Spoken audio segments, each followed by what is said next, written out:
रक्षाबंधन के ठीक पूर्व लोकमाता अहिल्याबाई होलकर के नाम पर संचालित होने वाली बस सेवा, जिसमें 27, 28 और 29 इन 3 तिथियों पर हर बेटी, हर बहन, हर माता को फ्री में बस सेवा की सुविधा प्राप्त होगी एक सहयात्री के साथ।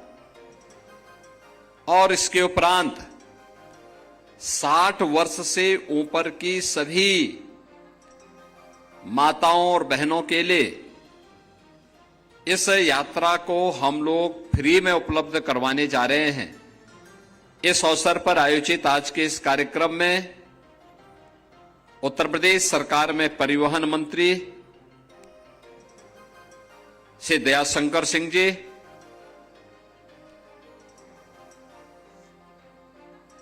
माननीय सांसद राज्यसभा से ब्रजलाल जी, लखनऊ की महापौर श्रीमती सुषमा खड़गवाल जी, माननीय विधायक डॉक्टर नीरज बोरा जी, माननीय विधायक गोपी श्रीवास्तव जी, माननीय विधायक श्री अमरेश कुमार जी, विधान परिषद सदस्य इंजीनियर अवनीश कुमार सिंह जी, श्री उमेश द्विवेदी जी, डॉक्टर लालजी प्रसाद निर्मल जी, उत्तर प्रदेश सरकार के सलाहकार श्री अवनीश अवस्थी जी, अपर मुख्य सचिव परिवहन एवं अध्यक्ष राज्य सड़क परिवहन निगम श्रीमती अर्चना अग्रवाल जी, प्रदेश के सभी 75 जनपदों में अलग अलग कार्यक्रमों में उपस्थित प्रदेश सरकार के हमारे सभी मंत्रीगण, माननीय सांसदगण, विधायकगण, आयोग और बोर्ड के अध्यक्षगण और उपस्थित बहनों और भाइयों, मैं सबसे पहले रक्षाबंधन के अवसर पर उत्तर प्रदेश परिवहन निगम और सिटी बस सेवा दोनों में हर बेटी, हर बहन, हर माता को 3 दिन के लिए निःशुल्क बस सेवा प्रारंभ करने के लिए और इस सुविधा के लिए प्रदेश भर की पूरी मातृशक्ति का अभिनंदन करते हुए उन्हें हृदय से बधाई देता हूं।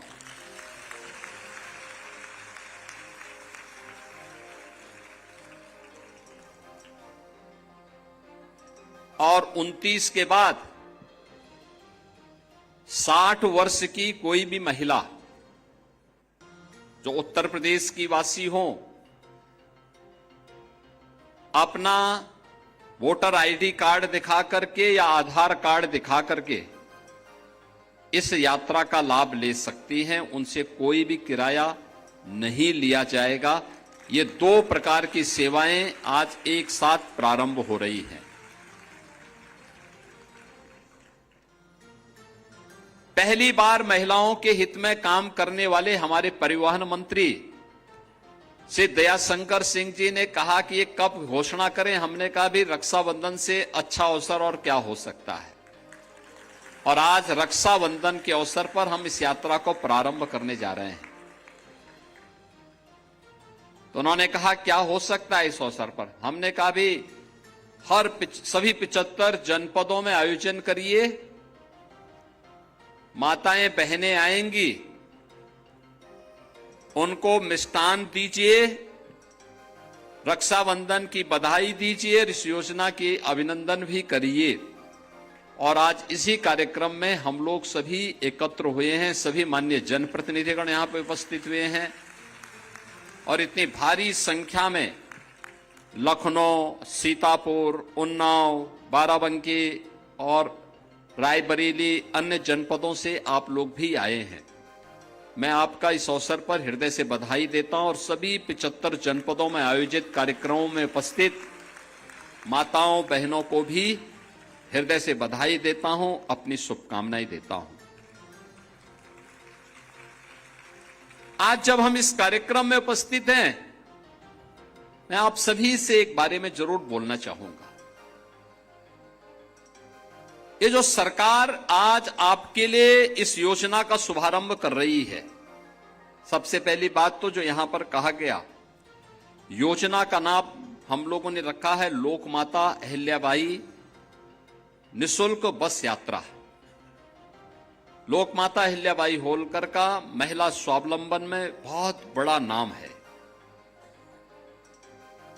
उन्होंने जब ये देश मुगल आक्रांताओं के अराजकता की चपेट में था, उस समय लोकमाता अहिल्याबाई होलकर ने उस समय न केवल सुशासन के लक्ष्यों को प्राप्त करने के लिए, बल्कि भारत की आध्यात्मिक और सांस्कृतिक विरासत के संरक्षण के साथ ही महिला स्वावलंबन का एक आदर्श उदाहरण प्रस्तुत किया था। न्याय की कसौटी पर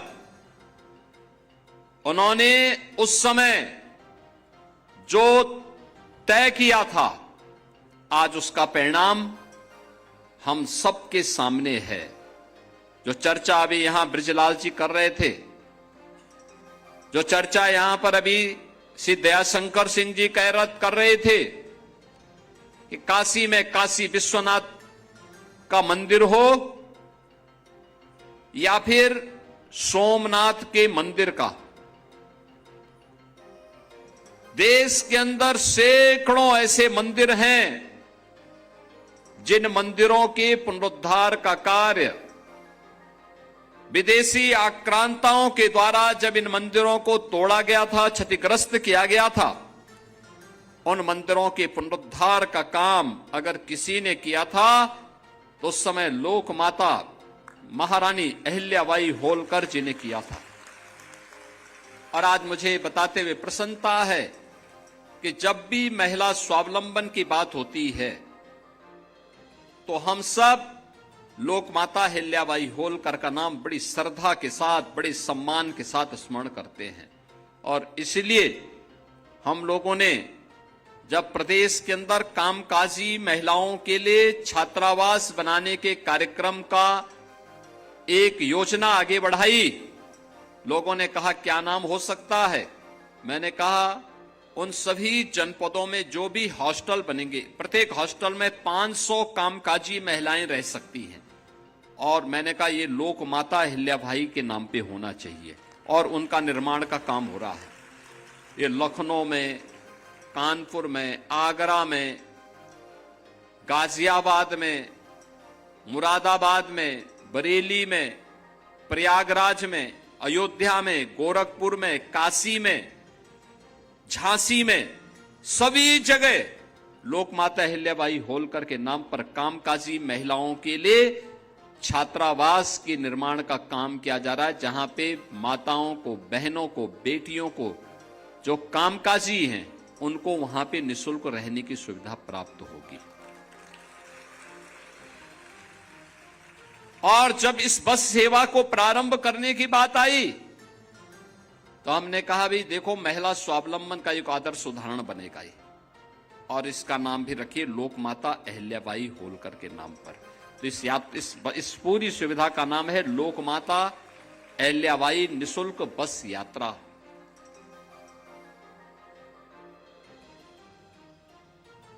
यानी कल से लेकर यानी 27, 28 और 29 को तो हर बेटी, हर बहन, हर माता अपने एक सह यात्री के साथ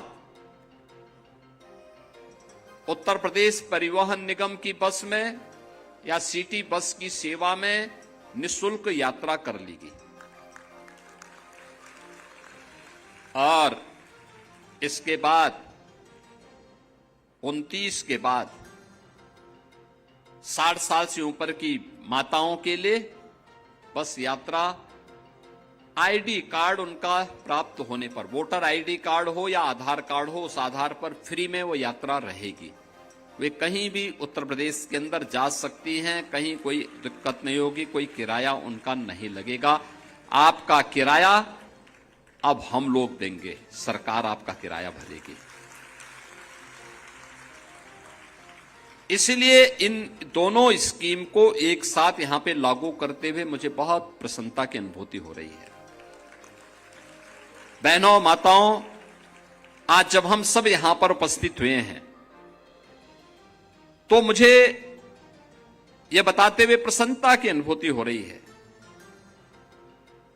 कि हमारी सरकार जो डबल इंजन की सरकार है, जो प्रधानमंत्री मोदी जी के मार्गदर्शन में, उनके नेतृत्व में काम कर रही है।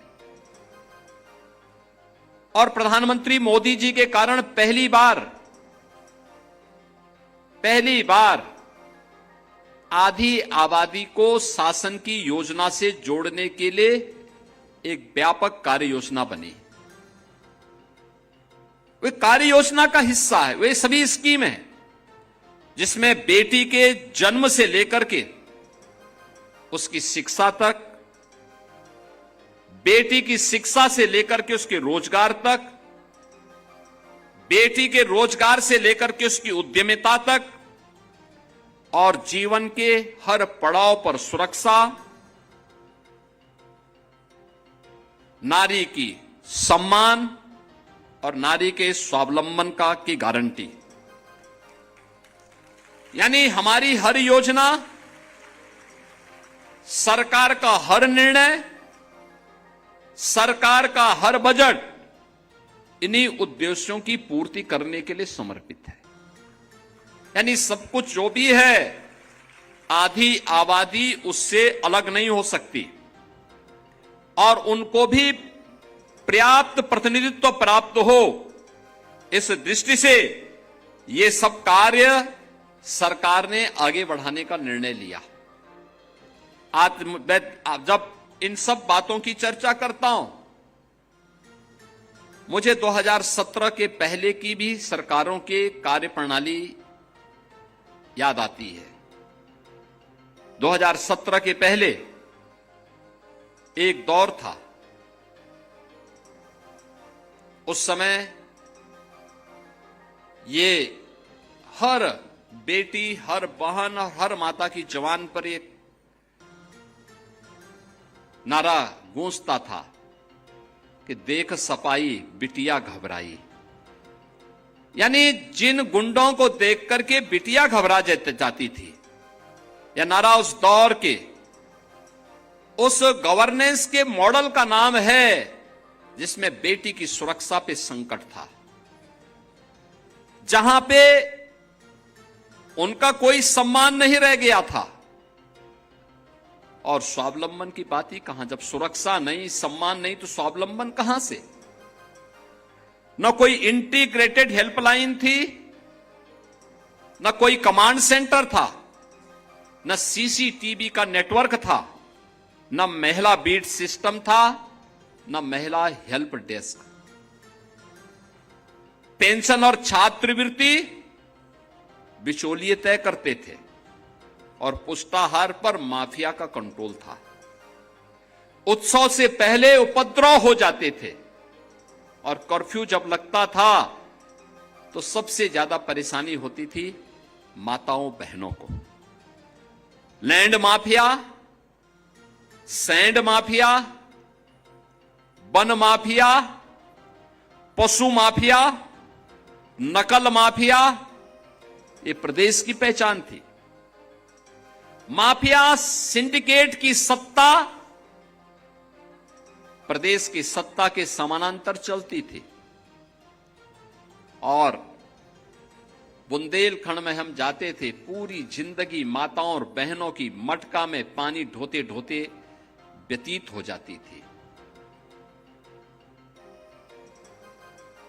गरीब परिवारों के घर में शौचालय नहीं थे। माताएं, बहनें, बेटियां अंधेरा होने का इंतजार करती थी। उस दौर की बेटी के सामने सुरक्षा नहीं थी, किस्मत का वो इंतजार करती थी। निराश्रित महिला पेंशन वृद्धावस्था पेंशन, छात्रवृत्ति, हर योजना में कमीशन की काली साया मंडराती थी। मुद्रा योजना का पैसा हो या पुष्टाहार का बजट, ये सब रास्ते से ही गायब हो जाते थे। गरीब की बहू बेटी अपने आप को सुरक्षित महसूस करती थी। बेटी के जन्मदिन पर बधाई नहीं, लोग चिंता होती थी, क्योंकि परिवार को पढ़ाई और शादी दोनों का बोझ दिखता था। और जहां पे बेटी सुरक्षित नहीं, जहां उसका सम्मान नहीं, कहां से स्वावलंबन होता है? परिणाम था पूरे यूपी के अंदर मात्र 12% बेटियां ऐसी थी जो अपने पैरों पर खड़े होकर के कहीं काम धाम करने के लायक हो पाती थी। नकल एक उद्योग बन चुका था और विपरीत परिस्थितियों के बावजूद मेधावी बेटी मेहनत करती थी। डिग्री पैसे वाला खरीद लेता था, यानी मेहनत बेटी की होती थी, लेकिन उसकी डिग्री कोई माफिया खरीद करके उसकी नीलामी कर देता था। नौजवान, व्यापारी और कारीगर सब पलायन करने के लिए मजबूर थे। बेटी सिर्फ बस पकड़ने से नहीं, सपना देखने से डरती थी। आप उसे एक भावना के तौर पे न देखें, उसे केवल हम इन्हें माने कि एक होती थी, बल्कि वह एक पूरे अर्थशास्त्र के रूप में भी अगर आप उसको देखें, जब आधी आबादी घर पर बैठ जाएगी, उत्तर प्रदेश को बीमारू होना ही था। यही तो होता था यूपी में, यही तो पहचान का संकट था। आधी आबादी को न सुरक्षा थी, न सम्मान था, न स्वावलंबन था, तो हमारी आर्थिक स्थिति बदहाल होनी थी। और इसीलिए तो यूपी उस दौर को जब याद करता है तो रोंगटे खड़े होते हैं। कहीं दंगे, कहीं कर्फ्यू, कहीं असुरक्षा, कहीं उपद्रव, हर योजना में बेईमानी और भ्रष्टाचार। लेकिन धर्म चक्र बदलता है। अगर उस समय उपद्रव था, तो मोदी जी के नेतृत्व में जब डबल इंजन की सरकार यूपी में आई, तो उपद्रव को उत्सव में बदल दिया गया है।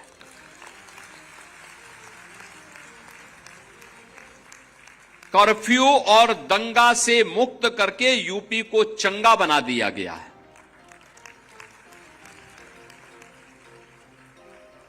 अब हर योजना का केंद्र बिंदु बेटी है, आधी आबादी है। हमारा पहला संकल्प था, उत्तर प्रदेश की बेटी को भय मुक्त वातावरण देंगे, उसे अपने विश्वास के दम पर खड़ा होने का पूरा अवसर देंगे। और मुझे प्रसन्नता है कि हमने जो कहा था, बेटी को सुरक्षा की गारंटी देंगे, ये केवल एक फिजिकल सिक्योरिटी नहीं थी, ये मेंटल सिक्योरिटी भी थी, हेल्थ सिक्योरिटी भी थी।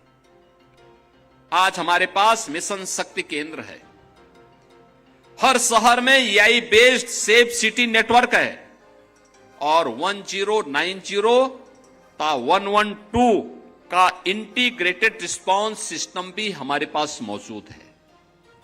बेटी की सुरक्षा में घर के अंदर हो या घर के बाहर कहीं किसी ने सेंध लगाई, तो मान करके चलो कि सेंध लगाने वाले के लिए जेल या जहन्नुम में से कोई एक जगह तय हो जाएगी। कोई सुरक्षा में सेंध नहीं लगा सकता। और पहली बार उत्तर प्रदेश में, क्या देश में, महिला बीट पुलिस अधिकारी की तैनाती हुई।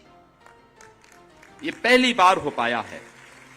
प्रदेश में महिला पुलिस कर्मियों की संख्या, यानी 17 में कुल 10,000 महिला पुलिसकर्मी थे। अब ये संख्या पहुंच चुकी है इस समय 45,000। और अभी जो नई भर्ती होने जा रही है, इस भर्ती को अगर हम लेंगे तो ये संख्या पहुंचेगी 50,000 से ज्यादा। पहली बार हो रहा है जब इतनी बड़ी संख्या में महिला पुलिसकर्मी तैनात हुए हैं। हमने 3 महिला पुलिस बटालियन बनाई है। पहले पीएससी की बटालियन नहीं थी। पिछली सरकारों ने 54 कंपनियां समाप्त कर दी थी, क्योंकि दंगाइयों के काल थी पीएससी। तो पिछली सरकारों ने वोट बैंक के लिए पीएससी समाप्त कर दी। हमने तो उसका गठन किया ही, 3 महिला पुलिस बटालियन का गठन किया, और तीनों का नाम महान वीरांगनाओं के नाम पर। लखनऊ की वीरांगना उदा देवी पासी के नाम पे, बदायूं की वीरांगना अवंतीबाई लोधी के नाम पे, और गोरखपुर की वीरांगना झलकारी बाई कोरी के नाम पे। तीनों वीरांगनाओं के नाम पे 3 पीएससी बटालियन।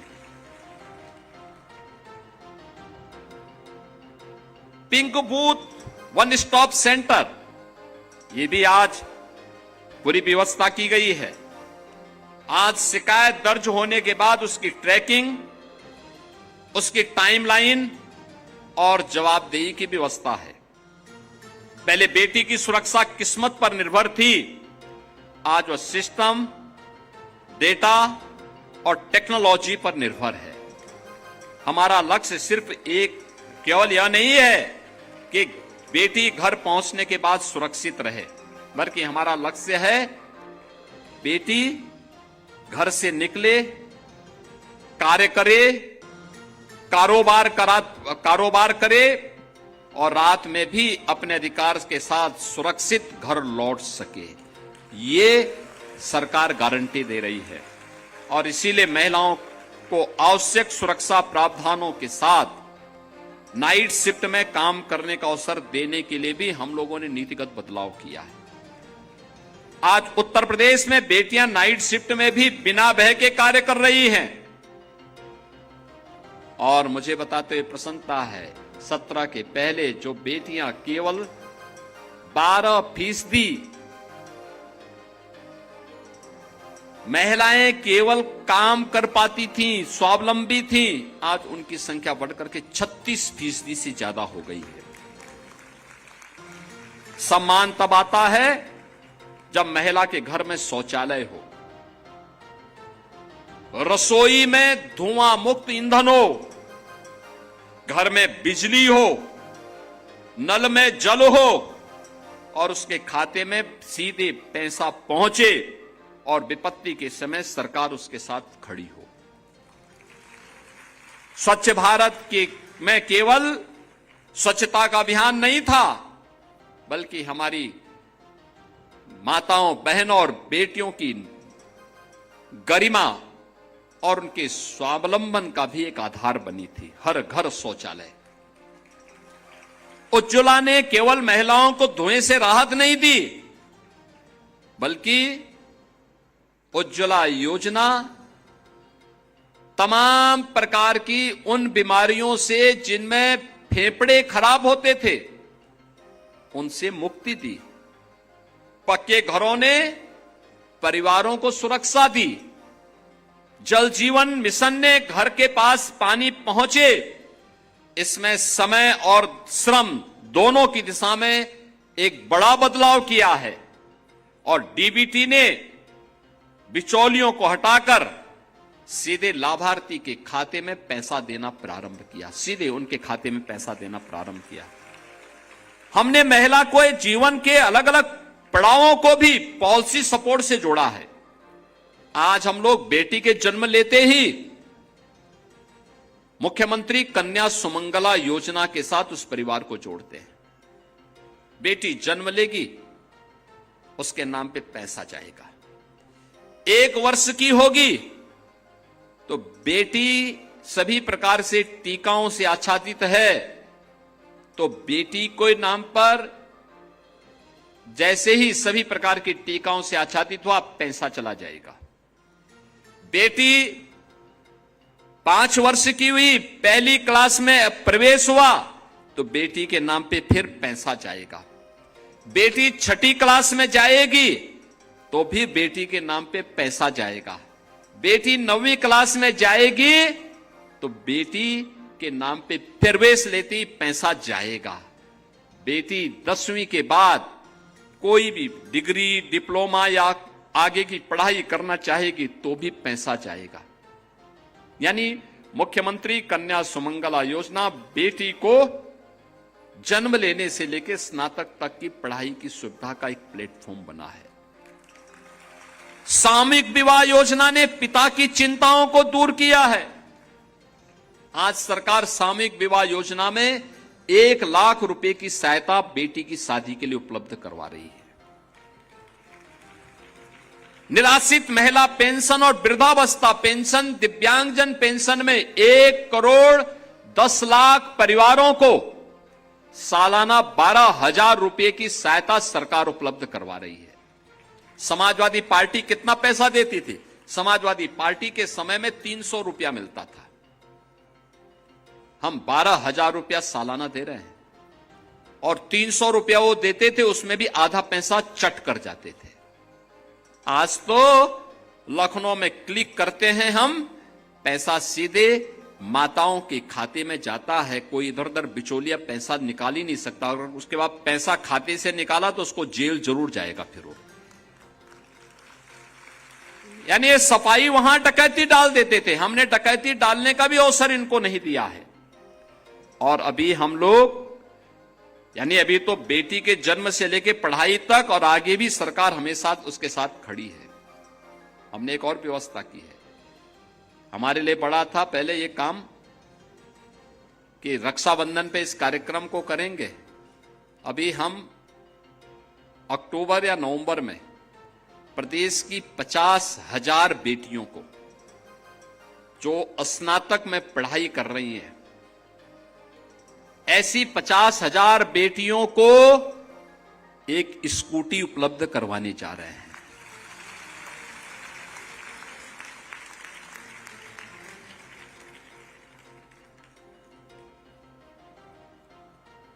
हमने प्रदेश में 1 करोड़ से अधिक महिलाओं को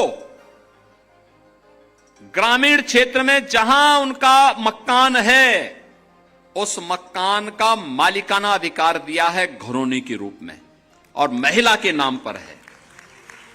65 लाख परिवारों को एक एक आवास दिया है। आवास की मालकिन वहां पर महिला है, यानी महिलाओं को ही उसका अधिकार दिया है। प्रधानमंत्री मातृ वंदना योजना और मुख्यमंत्री सुपोषण योजना के माध्यम से मां और बच्चे के पोषण को सुनिश्चित किया जा रहा है और संस्थागत प्रसव में रिकॉर्ड बढ़ोतरी हुई है, जिसने मातृ मृत्यु दर और शिशु मृत्यु दर को न्यूनतम स्तर तक पहुंचाने में सफलता प्राप्त की है। यानी मृत्यु दर को न्यूनतम स्तर पर पहुंचाना। उज्ज्वला योजना ने रसोई से धुआं हटाया है। पक्का आवास, सिर पर पक्की छत दे करके उन्हें सुरक्षा प्रदान की है और शौचालय ने महिलाओं के सम्मान और उनको गरिमा दी है।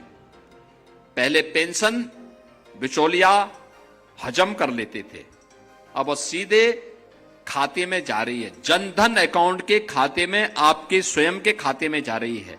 यानी हमने महिलाओं को, आधी आबादी को केवल सुविधा नहीं दी, बल्कि उनको एक उसका ऑनरशिप दिया है, यानी उनका सम्मान मिले और उस सम्मान के साथ वे जुड़ सकें। ये चीजें उनके साथ जिस रूप में आई हैं, क्योंकि हमने इस बात को तय किया कि जिस महिला की अपनी आय है, उसकी निर्णय लेने की क्षमता बढ़ती है। जिस महिला की अपनी पहचान है, उसका आत्मविश्वास बढ़ता है और जिस महिला की आर्थिक योगदान है, परिवार और गांव की अर्थव्यवस्था दोनों उसके कारण मजबूत होती है।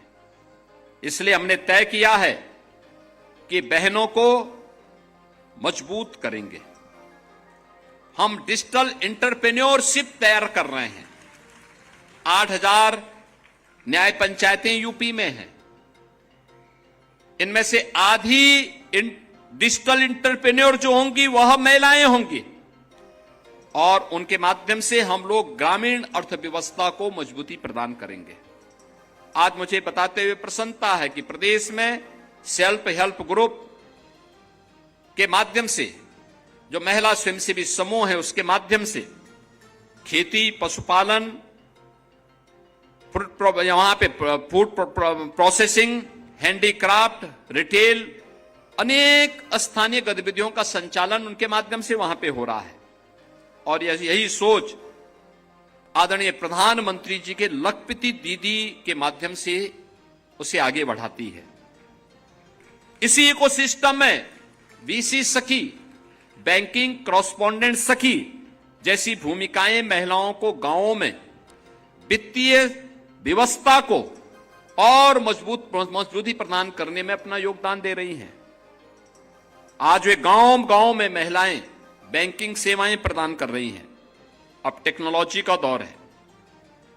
नमो ड्रोन दीदी, जिससे पहले एसएचजी की महिलाएं ड्रोन टेक्नोलॉजी के माध्यम से प्रदेश के अंदर कृषि क्षेत्र में एक नई क्रांति लाने में सफलता के नई ऊंचाइयों की ओर आगे बढ़ रही हैं।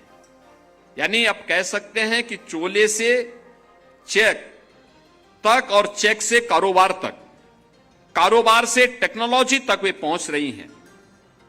प्रदेश में Baleni milk producer, Samarthya milk producer, Kashi milk producer, Baba Gorakhnath milk producer और सिरजनी मिल्क प्रोड्यूसर, ये 5 कंपनियां हैं जो 31 जनपदों में काम कर रही हैं और इनमें 4 लाख से अधिक बहनें इस मिल्क प्रोड्यूसर के माध्यम से आर्थिक स्वावलंबन की दिशा में अग्रसर हुई हैं। एफपीओज में महिला किसानों की भागीदारी बढ़ी है। 1 डिस्ट्रिक्ट 1 प्रोडक्ट और एमएसएमई में हजारों महिला उद्यमी बनी हैं। स्टार्टअप इकोसिस्टम में 50% भागीदारी महिलाओं की है। स्वावलंबन तभी पूर्ण होगा जब महिला के पास सिर्फ प्रोडक्ट न हो बल्कि उनके पास अपना मार्केट भी हो। इसलिए महिला समूह को ब्रांडिंग, पैकेजिंग, मार्केटिंग, प्रदर्शनियों में उनके प्रोडक्ट को ले जाने की व्यवस्था, डिजिटल कॉमर्स से उनको जोड़ने की भी एक पुख्ता व्यवस्था की गई है। इसी अप्रोच से सी मार्ट जैसे मॉडल महिलाओं के लिए एसएचजी प्रोडक्ट के लिए डेडिकेटेड रिटेल प्लेटफॉर्म्स और बाजार उपलब्ध कराने की दिशा में आगे बढ़ रहा है। हमारी दृष्टि स्पष्ट है, महिलाओं का उत्पाद गांव में बने, उसकी ब्रांडिंग प्रदेश में हो और उसके द्वारा जो प्रोडक्ट तैयार किया जाए वह देश और दुनिया तक पहुंचे। यही है लोकल वीमेन इंटरप्राइज को ग्लोबल मार्केट से जोड़ने का मॉडल। आधी आबादी को आर्थिक आत्मनिर्भरता तभी पूरी होगी जब फैसले लेने वाली मेज पर भी बहन बैठेगी। हमने पुलिस की भर्ती में अनिवार्य किया कि महिलाओं को 20% बेटियां भर्ती अनिवार्य रूप से हो, यानी अनिवार्य रूप से हो। अभी 32,000 भर्तियां हो रही हैं, उसका रिजल्ट आ चुका है, फाइनल चल रहा है। आप देखना 20% बेटियां वहां अनिवार्य रूप से भर्ती होंगे। पंचायत और स्थानीय निकायों में महिलाओं का प्रतिनिधित्व बढ़ा है और अब तो बेटियां ओलंपिक में, एशियन गेम्स में, कॉमनवेल्थ में, वर्ल्ड चैंपियनशिप में, नेशनल चैंपियनशिप में मेडल प्राप्त कर रही हैं। अभी कॉमनवेल्थ गेम्स हुए थे और मुझे बताते हुए प्रसन्नता है, कॉमनवेल्थ गेम्स में उत्तर प्रदेश के एक सब इंस्पेक्टर सुश्री अस्मिता डे ने देश के लिए गोल्ड मेडल जीता था। गोल्ड मेडल ये यूपी की है। उस बेटी ने जन्म लिया था त्रिपुरा में, लेकिन उसको सही माहौल मिला और सही प्लेटफॉर्म मिला यूपी में।